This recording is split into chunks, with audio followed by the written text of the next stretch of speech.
All right, ladies and gentlemen, please, warm round of applause for Jack. I've had this body now for 59 years, and I've had my mind for almost the whole time. I have a story to tell you tonight, and I'm going to call it Pinewood Derby. It was 10 years ago exactly that I had the honor of helping all these families that would bring these little bodies to me, all dressed in their Cub Scout uniforms, and trust me with imparting some kind of wisdom to them. Once a year, we had what we call a Pinewood Derby, a 60-foot track that was elevated at one end. Just a miracle of a day for all those little guys who, no matter what I said, as Mark said, they'd say, "Yay!" All of these families filled a cafeteria at a local church, and I noticed, I already knew this, but most of the adult bodies were all concerned that their child was going to be disappointed when they didn't win the race that day. So they had made a big deal about how are we going to race and who's judging and whose turn, who goes first, all of these things. So we had invested in an electronic timer. We could measure the speed of the cars as they went down there to 1,000th of a second, which I just think is amazing. The fact was that we were having a good time, and all the boys were running around making all kinds of noise, yelling yay whether I was saying anything or not. Everybody was real interested in the racing. Everybody was eating junk food and drinking sodas. It was marvelous. Ice cream and hot dogs. They were all confident about their ability to race their car and have a good time and not be disappointed like their parents were scared of, except for one. His name was George. George had a very warm heart, a big soul, and was good at being kind to everybody. And everybody was kind to George.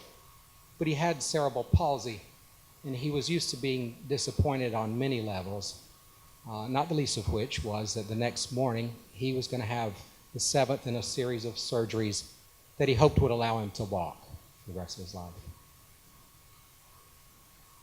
At the end of each race, I could see on my computer screen exactly who won, down to 1,000th of a second. But instead of putting them up there as we went through the day and having everybody know where they were, I'd just give them a little flash. 2 seconds, they all went, "Oh," and then it went away and they said, "Yay!" When it came time to give out awards, I knew what the results were for all the boys, and there were about 30 of them. We raced for almost 3 hours to reach that point. When we had over on the side of the stage a whole mess of gold and silver trophies. The biggest ones had a little blue piece on them. They all had the date and where we were, very exciting. We took the 3 top finalists from the entire group and stripped them away and began to give the 3 of each age group as we went there. And everyone came up all excited that they were getting some kind of award. I'm not sure they even knew whether they were in first, second, or third place. As they came up, their little faces shining, their bodies fully engaged in what was happening, I had the great pleasure of handing them trophies. And as each age group would get their first, second, and third, we'd take a picture. And then they'd go sit down. After 5 rounds of that, I noticed some of the boys thought, well, I think I did pretty well, and yet I didn't get a gift. I didn't get a trophy. But in the back of the round, George was sitting in his little walker wheelchair contraption and seemed to be bored. I don't think he was disappointed. He just wasn't engaged at that point. So I called up number 3, a first grader. Couldn't have been better. He's got his little orange scarf on and his little orange hat, and he comes up and he's just beaming, and I handed him a larger trophy than all the others had gotten so far. He's thrilled. He's kind of standing there, couldn't stand still. I called up second place. Again, another boy comes up a little older than the first one, all excited, glad to be there. I handed him an even larger trophy. Then I had to choke back the tears of elation that I was feeling.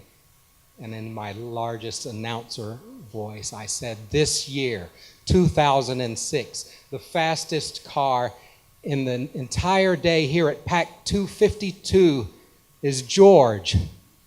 I was shaking at that point. I looked at his uncle, who was also on stage with me, and he looked back at me, and I knew this was a moment. The entire room went silent. And towards the back of the room, I saw George, and he started making a sound like a high-pitched whistle. And his body began to flail back and forth, and his head side to side, and the whistle grew into a scream, not unlike a train coming to a stop. It was beautiful. He was thrilled. A couple of the adults put him in his chair, picked him up, and carried him onto the stage. I handed him the biggest trophy that we had. He managed to hold it up in the air, sort of dangerously. We stood around him. The photographers came up. They took like 4 or 5 pictures. I had managed not to cry in front of him, but I was thrilled. When I got home, I took the disc that we had the pictures on and emailed a picture to George's father. The next morning, I promised myself I'd get up early, I'd get clean, put on my scout uniform, trudge down to the hospital to see George before his surgery. There were a few family members standing outside the room, and when I got there, it was as though they were waiting on me to come. I entered the room, and on his bedside table was a printout of that photograph of him holding his trophy dangerously in the air, and 2 other little smiling guys around there. His mother told me that morning that George was usually real frightened at the beginning of the day, but he hadn't been thinking about it. He's still joyous over what had happened to him the day before. When I knew I was going to have a chance to tell this story, I called George's uncle, and he told me that George is now in college at U of F. He's doing real well. He's in a wheelchair still. The point, of course, is we choose to be happy. It really doesn't matter what happens to us otherwise. When I do have my mind together in this 59-year-old body, I'm happy to be here. Thank you all for letting me share this story with you.